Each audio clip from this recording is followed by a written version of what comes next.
आपके भी चेहरे की मुस्कान देखकर लग रहा है देश प्रगति की ओर अग्रसर है। और उसी क्रम में अपने बीच भारतीय जनता पार्टी के राष्ट्रीय महामंत्री माननीय विनोद तावरे जी यहां एक मुख्य प्रयोजन से उपस्थित हैं। आप दिन प्रतिदिन देख रहे हैं कि माननीय प्रधानमंत्री नरेंद्र मोदी जी के नेतृत्व में उनके विकास को और अधिक गति देने के लिए देश के प्रबुद्ध वर्ग, राजनेता, समाज के प्रत्येक वर्ग के लोग पार्टी की सदस्यता ग्रहण कर रहे हैं। इसी क्रम में आज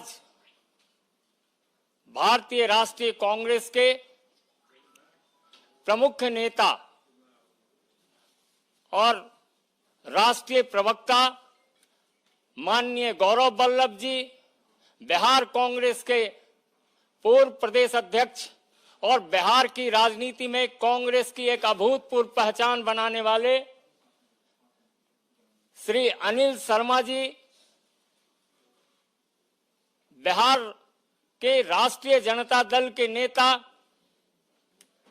और महागठबंधन के औरंगाबाद से प्रत्याशी रह चुके 2019 में माननीय उपेंद्र प्रसाद जी आज पार्टी की सदस्यता ग्रहण कर रहे हैं। उस क्रम में मैं माननीय विनोद तावरे जी से आग्रह करूंगा कि आप माननीय गौरव वल्लभ जी को पार्टी की सदस्यता ग्रहण कराएं।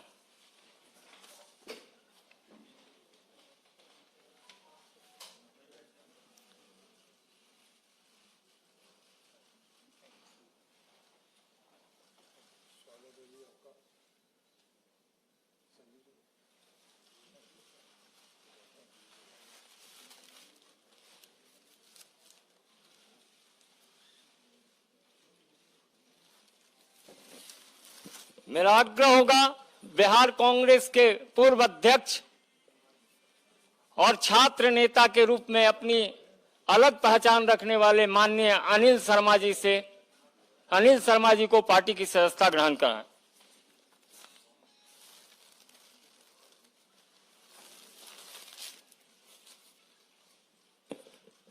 अपने बीच माननीय उपेंद्र प्रसाद जी भी हैं जो महागठबंधन के 2019 के प्रत्याशी रहे हैं।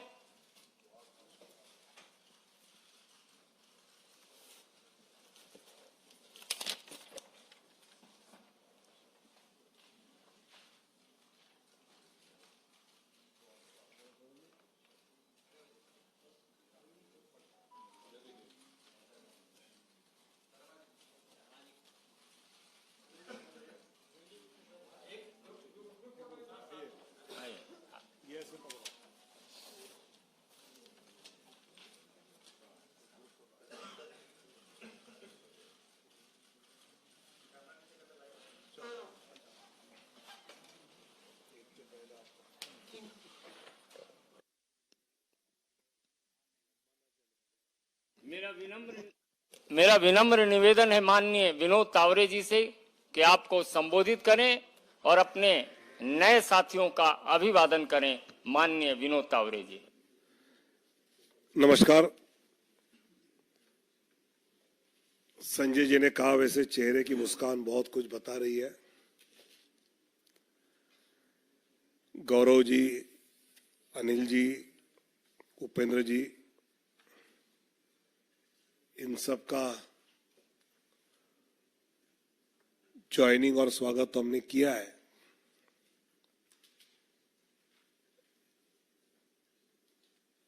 कल जैसे मैंने 3 सवाल पूछे, आज भी मैं पूछना चाहता हूं कि एक तरफ आदरणीय प्रधानमंत्री नरेंद्र मोदी जी नारी शक्ति का सम्मान करते हुए दिख रहे हैं। कोई बुजुर्ग महिला किसी कार्यक्रम में मंच पे आई तो चरण छूते हुए हमने प्रधानमंत्री जी को देखा है। लेकिन कांग्रेस में महिलाओं के प्रति क्या रवैया है समझ में ही नहीं आ रहा है। कभी उनकी प्रवक्ता कुछ बोलती है। कल सुरजेवाला जी ने जो वक्तव्य किया है, एक बार कांग्रेस अपनी भूमिका साफ करे कि क्या महिलाओं का अपमान करना, महिलाओं का अपमानित जीवन जीने के लिए मजबूर करना, यही हालात बदलेगा क्या?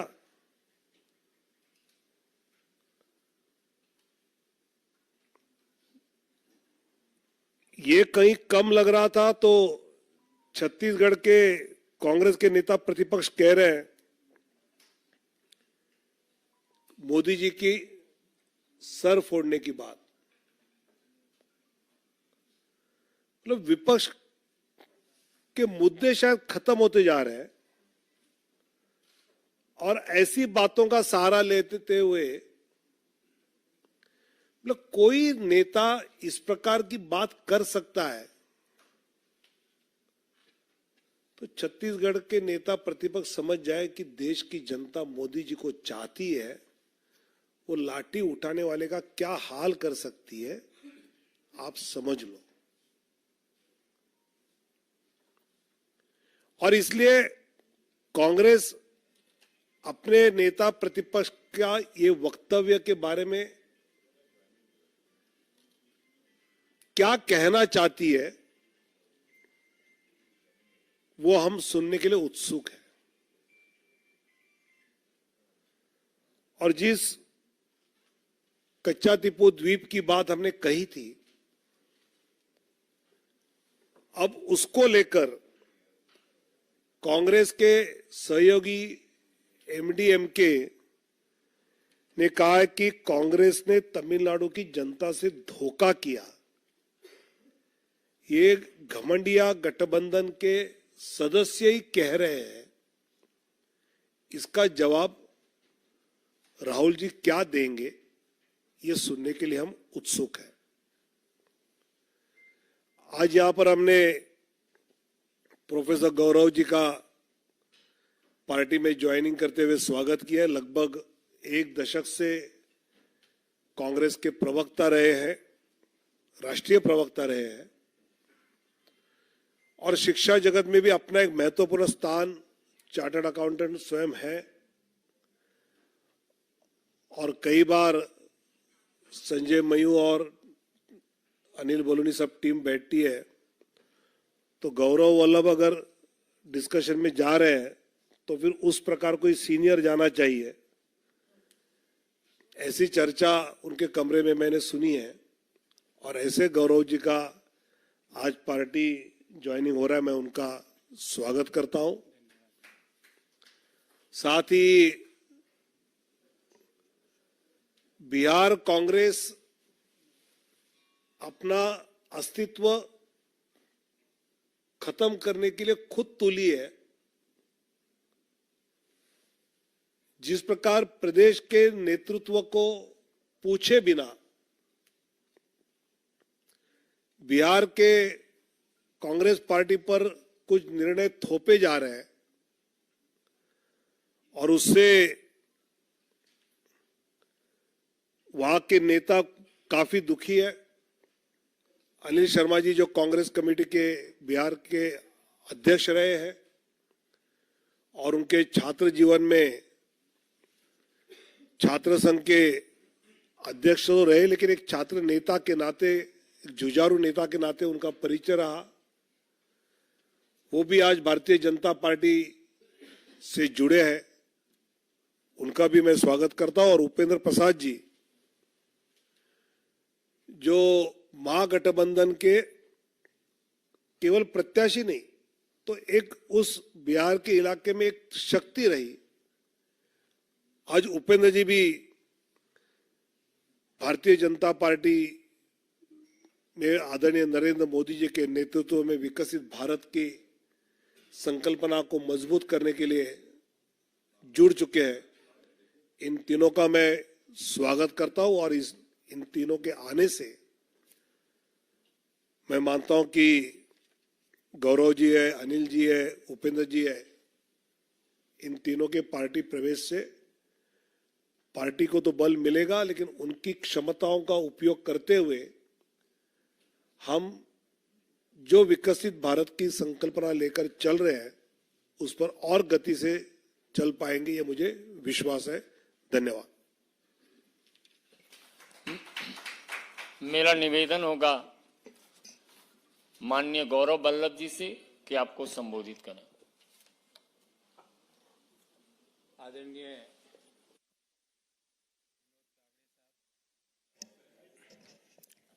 आदरणीय विनोद तावड़े साहब, संजय मयूख जी, मंच पर मेरे साथ विराजे हुए अनिल जी, उपेंद्र जी और आप सभी पत्रकार साथियों को मेरा सादर नमस्कार और प्रणाम। मैंने एक पत्र भी सुबह सोशल मीडिया के विभिन्न प्लेटफॉर्म पर डाला, आप लोगों ने जरूर देखा होगा।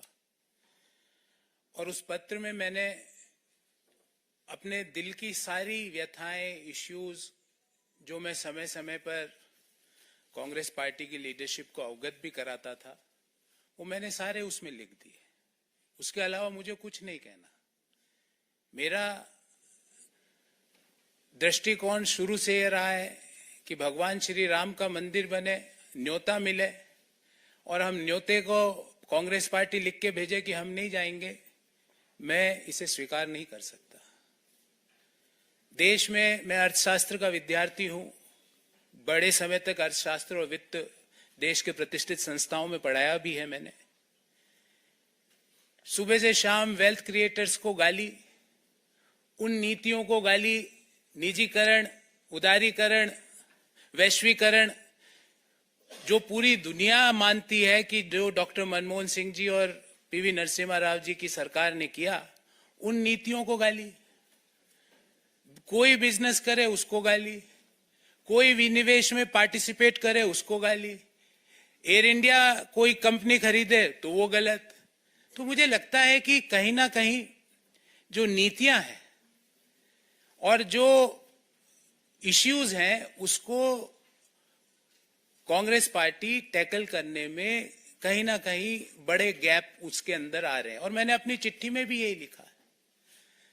और मैंने प्रमुख कारण यह बताया कि मेरे में इतनी ताकत नहीं है कि मैं सुबह से शाम बैठकर वेल्थ क्रिएटर्स को गाली देता फिरूं, मैं नहीं दे सकता। मेरे में इतनी ताकत नहीं है कि जब सनातन धर्म के ऊपर सवाल उठाए और मैं चुपचाप बैठ जाऊं, मेरे से नहीं होगा। कांग्रेस पार्टी के नेताओं ने, कांग्रेस पार्टी के जो अलायंस पार्टनर्स हैं, उन्होंने सनातन धर्म के ऊपर बड़े बड़े प्रश्न उठाए, क्यों उसका जवाब नहीं दिया गया? एक इश्यू तो आप छोड़ नहीं सकते ना, उस इश्यू को तो आपको जवाब तो देना पड़ेगा। मैंने सारे विस्तार से ये सारी बातें इस चिट्ठी में लिखी है। मैं आदरणीय संजय मयूख जी से आग्रह करूंगा कि मेरी इस चिट्ठी की एक प्रति आपको जरूर दें, ताकि आपको पता लगे कि मेरा इश्यू बेस्ड रिजर्वेशंस क्या थे। और मैं महाभारत के इस छंद से अपने आप को हमेशा रेगुलेट और डायरेक्ट करता हूं, जो मैंने इस चिट्ठी में भी लिखा है।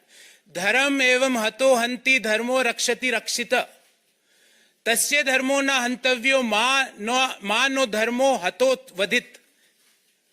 अर्थात धर्म के मामले में आप चुप्पी साध लो, जो गालियां दे रहे हैं सनातन को आप चुप्पी साध लेते हो, वेल्थ क्रिएटर्स को जो गाली दे रहा है आप चुप्पी साध लेते हो, और उल्टा गालियां दे रहे हो। देश में वेल्थ क्रिएशन जुर्म नहीं हो सकता। देश में जो नीतियां उदारीकरण की, निजीकरण की, वैश्वीकरण की नीतियां हैं वो गलत नहीं हो सकती। आज आप इसलिए उन चीजों को गलत बोलते हो क्योंकि वो एक ऐसे व्यक्ति उन चीजों को आगे लेके जा रहा है जिनको आपको सुबह से शाम गाली देनी है। मैंने कम से कम 300-400 प्रेस वार्ताएं करी है साथियों, आपने भी कहीं ना कहीं मुझे जरूर देखा होगा। मैंने इश्यू बेस्ड रिजर्वेशंस पे बात करी है, व्यक्ति परक्ष आरोप आलोचनाएं नहीं करी है। व्यक्तियों के बारे में राजनीतिक पार्टियों पे आक्षेप नहीं होते। राजनीतिक पार्टियां आइडियोलॉजीज पर आधारित होती है, और जो आइडियोलॉजीज पर मैं ये सोच के कांग्रेस पार्टी, जो जिस आइडियोलॉजी को सोच के मैंने ज्वाइन किया था कि नए आइडियाज का, इंटेलेक्चुअल आइडियाज का, नए सोच का वहां पर सम्मान होगा, पर नए सोच का, नए आइडियाज का, नए लोगों को सम्मान छोड़ के क्रश करने की प्रक्रिया भारत को आगे नहीं ले जा सकती।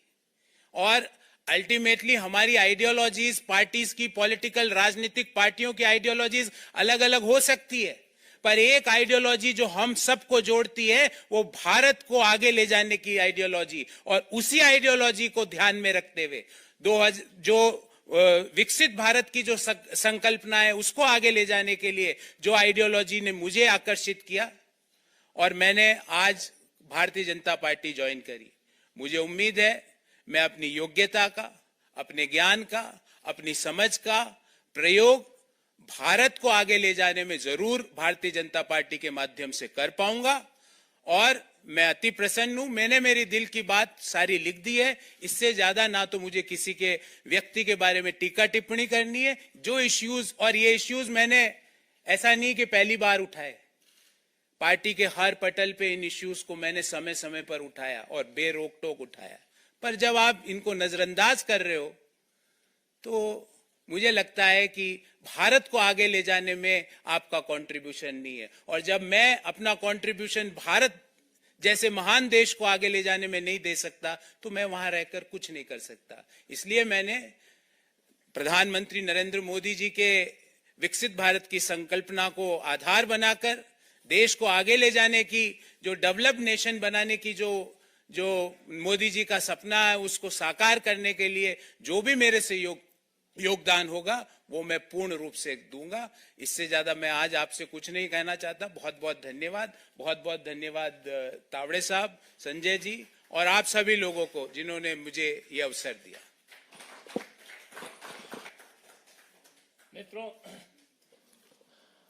मित्रों, सौभाग्यशाली हूं कि पटना विश्वविद्यालय का छात्र हूं और पटना विश्वविद्यालय के 2 छात्र नेता, वरिष्ठ छात्र नेता ने आज पार्टी की सदस्यता ग्रहण की है।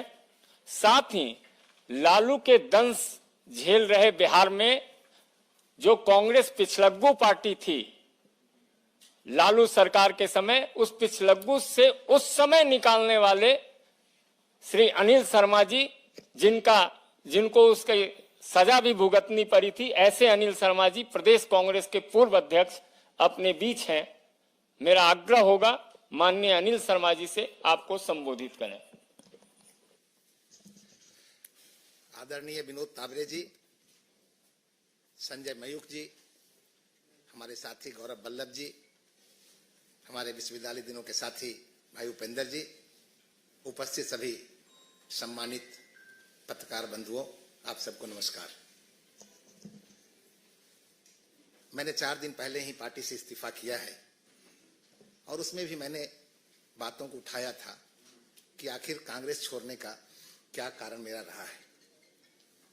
मेरा साफ आरोप है कि सचमुच ऐतिहासिक कांग्रेस जैसी पार्टी सांप्रदायिकता की मानसिकता रखने वाले नेताओं के गिरफ्त में फंस गई है। वर्तमान अध्यक्ष भी सांप्रदायिक नजरिया रखते हैं और पूर्व अध्यक्ष, वर्तमान अध्यक्ष का मेरा मतलब है माननीय मल्लिकार्जुन खड़गे जी, और पूर्व अध्यक्ष से मेरा मतलब है आदरणीय सोनिया गांधी जी। ये दोनों के दोनों लोग सेकुलरिज्म की बात करते हैं, दूसरे पर कम्युनल होने का आरोप लगाते हैं, लेकिन ये दोनों के दोनों लोग सांप्रदायिक नजरिया रखते हैं। मोस्ट कॉमनल आइडिया जिनका है, सोच है, और उसका प्रमाण के साथ मैं कहना चाहता हूं। पूर्व अध्यक्ष आदरणीय सोनिया जी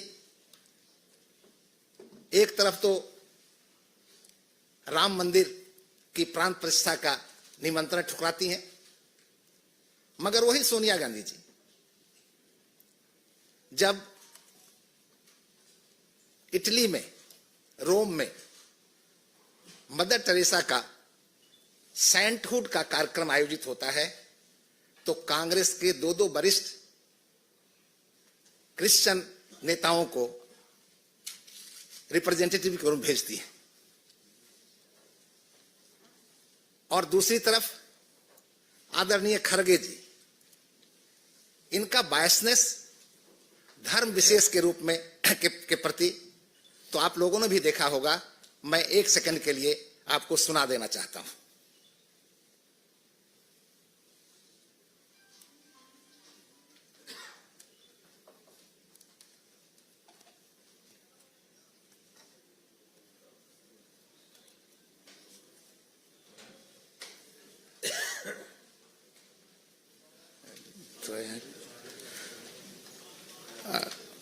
जिसमें उन्होंने कहा है कि अगर नरेंद्र मोदी का राज आएगा तो देश में सनातन का राज आएगा। 4.5 कदम नहीं चले और हमको पूछना क्या किए। और ऐसे मोदी जी को अगर और शक्ति मिलेगी देश में तो समझो फिर इस देश में सनातन धर्म और आरएसएस की हुकूमत आएगी। 4.5 और हमको पूछना क्या किए।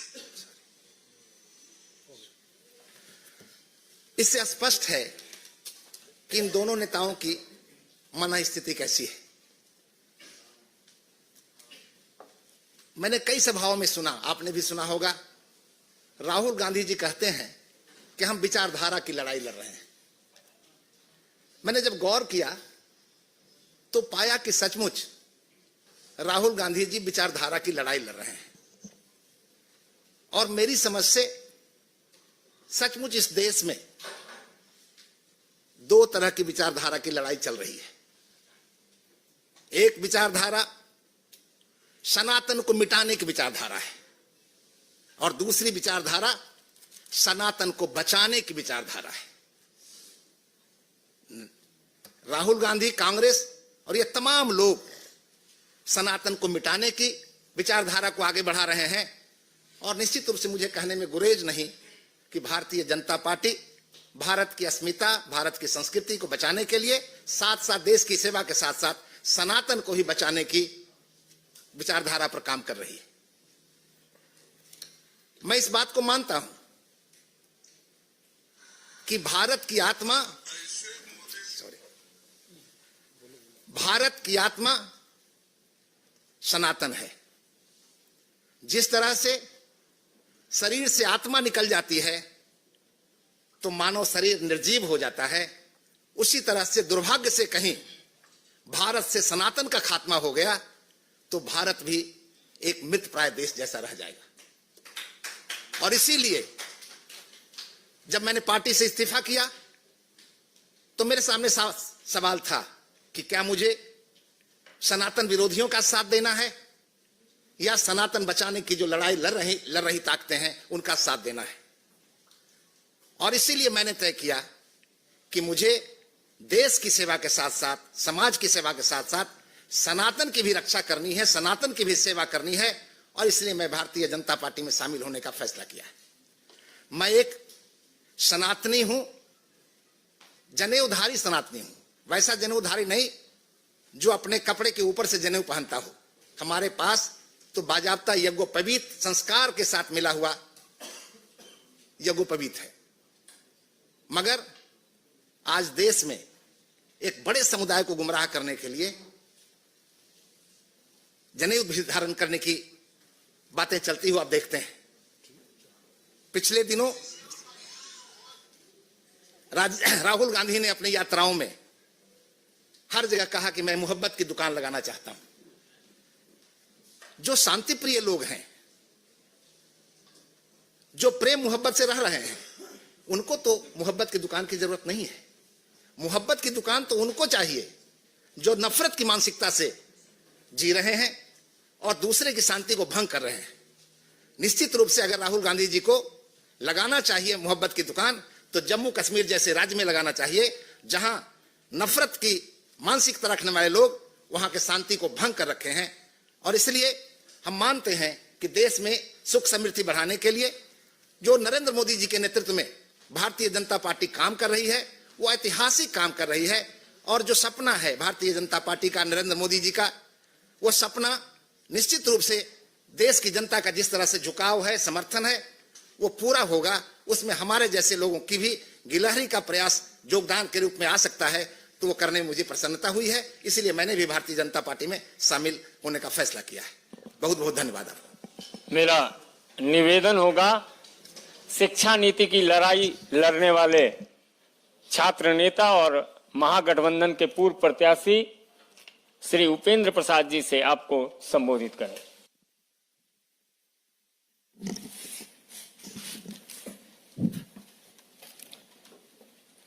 परम आदरणीय भारतीय जनता पार्टी मुख्यालय प्रभारी एवं राष्ट्रीय महामंत्री बिहार के प्रभारी आदरणीय विनोद तावड़े जी, हमारे साथ आए हुए प्रोफेसर गौरव वल्लभ साहब, हमारे बड़े भाई अनिल शर्मा जी, हमारे साथ संगठन में काम किए हुए भाई संजय मयूख साहब, और यहाँ पर इस सभागार में उपस्थित लोकतंत्र के सजग प्रहरी पत्रकार बंधुओं, साथ ही मैं आपको बता दूं कि अभी माननीय प्रधानमंत्री जी और भारतीय जनता पार्टी की जो सरकार है, बिहार के भारत रत्न और गरीबों के मसीहा जननायक कर्पूरी ठाकुर जी को जो भारत रत्न दिया है, उन्हीं कर्पूरी ठाकुर जी के प्रेरणा से मैं राजनीति में प्रवेश किया था। उस समय में नया पटना विश्वविद्यालय का छात्र हुआ था और उन्हीं के प्रेरणा से हमें पटना विश्वविद्यालय का अध्यक्ष भी बनाया गया था और तब से मैं राजनीति में सक्रिय रहा। और जनता दल के समय में भी मैं बिहार, जब झारखंड बिहार एक था, मैं बिहार का फाउंडर अध्यक्ष रहा, 2 बार एमएलसी भी रहा बिहार से। लेकिन उस समय जो हमारे मन में जो अरमान थी, जो कर्पूरी ठाकुर जी से हमने जो सीखा था और जो डॉक्टर लोहिया को पढ़ा था, डॉक्टर लोहिया को तो देखने का अवसर नहीं मिला, कर्पूरी जी के साथ काम करने का अवसर मिला। कर्पूरी जी हमें कहा करते थे, विद्यार्थी जी कह के संबोधित करते थे और हमें बोला करते थे कि विद्यार्थी जी महीना में 2 दिन आपको समय देंगे, आप मेरा उपयोग जिस ढंग से करें। और मैं कर्पूरी ठाकुर जी के विद्यार्थियों के बीच में बहुत मैं ले जाता था, विभिन्न विषयों पर मैं उनका सेमिनार का भी आयोजन करता था। लेकिन जो डॉक्टर लोहिया जी 1960 के दशक में जनसंघ के सहयोग से जो कांग्रेस के खिलाफ जो आंदोलन चला रहे थे, उन्होंने 2 नारा दिया था, 2 बिंदु पर उनका फोकस था, परिवारवाद और भ्रष्टाचार। और कर्पूरी ठाकुर के नेतृत्व में इस चीज को अमल होते रहा। लेकिन जैसे ही कर्पूरी ठाकुर जी के बाद लालू जी आए तो कुछ दिन तक तो ठीक रहे, उनके नेतृत्व में मैंने काम किया। लेकिन जो वंशवाद और भ्रष्टाचार के खिलाफ जो हमारी पूंजी थी लड़ाई की, जब लालू जी आए तो परिवारवाद में इतना अखंड हो गया। मेरा मानना है कि न सिर्फ लालू प्रसाद बल्कि उत्तर प्रदेश में मुलायम सिंह यादव और बिहार में लालू प्रसाद यादव परिवारवाद और भ्रष्टाचार को इतना बढ़ावा दिए कि समाजवाद का जो आंदोलन था उसको सबसे धक्का लगा दिया है इस देश में, तो ही 2 व्यक्तियों ने देने का काम किया है।